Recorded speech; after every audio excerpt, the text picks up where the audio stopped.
SFI സംസ്ഥാന നേതൃത്വത്തിന് പുതിയ അമരക്കാർ. ആലപ്പുഴയിൽ നിന്നുള്ള M. ശിവപ്രസാദിനെ പ്രസിഡന്റായും കണ്ണൂരിൽ നിന്നുള്ള PS സഞ്ജീവിനെ സെക്രട്ടറിയായും സംസ്ഥാന സമ്മേളനം തെരഞ്ഞെടുത്തു. ക്യാമ്പസുകളിലെ റാഗിങ്ങിനെതിരെ SFI ബോധവൽക്കരണം നടത്തുമെന്ന് അഖിലേന്ത്യാ പ്രസിഡന്റ് VP സാനു പറഞ്ഞു.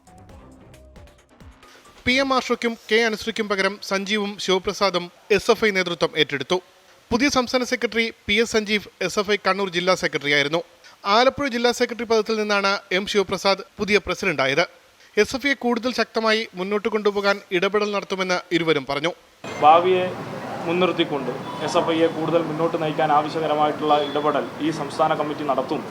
പുതിയ കാലത്ത് സംഘടനാ പ്രവർത്തനം ക്യാമ്പസുകൾക്കകത്ത് വിദ്യാർത്ഥികൾക്കിടയിൽ നന്നായി രാഷ്ട്രീയം പറഞ്ഞ് സംഘടിപ്പിക്കാൻ ആവുന്ന നിലയിലുള്ള പരിപാടികളുമായി SFI ക്യാമ്പസുകളിൽ മുന്നോട്ട് പോകും.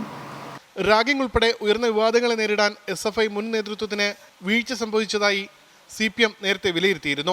റാഗിങ്ങിനെ സാമാന്യവൽക്കരിക്കുന്ന പ്രവണത നാട്ടിലുണ്ടെന്നും അത് മാറ്റാൻ ബോധവൽക്കരണം നടത്തുമെന്നും VP സാനു പറഞ്ഞു.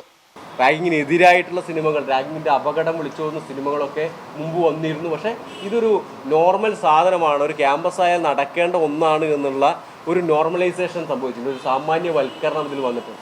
അപ്പോൾ ആ നിലക്ക് ബോധതലത്തിൽ വലിയ മാറ്റം ഉണ്ടാക്കേണ്ടതുണ്ട്. ഭാരവാഹികളുടെ പ്രായപരിധി 27 വയസ്സ് എന്ന നിലയിൽ കൂടിയാണ് മുൻ നേതൃത്വം സ്ഥാനമൊഴിയേണ്ടി വന്നത്. 24 തിരുവനന്തപുരം.